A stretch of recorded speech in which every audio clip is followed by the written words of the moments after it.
সুমনে একটা কল দে, অনেকদিন ধরে ওর সাথে কথা হয় না।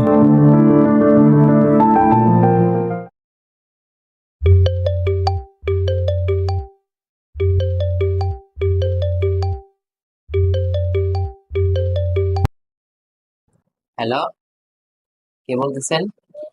হ্যালো, আমি শাহরুখ। সুমন আছে? শাহরুখ। জি, সুমন আছে। সুমন অসুস্থ একটু। জি, কিভাবে অসুস্থ হলো? আহ, জি, আপনি কে? সুমনের বন্ধু? হ্যাঁ, আমি সুমনের বন্ধু। ওকে একটু দেন না। সুমন, তোমার বন্ধু শাহরুখ। হ্যাঁ, ও এখন একটু অসুস্থ আছে, বুঝছেন? আপনি এক কাজ করেন, আপনি বাসায় আসেন। আচ্ছা, আমি বাসায় আসতেছি তো।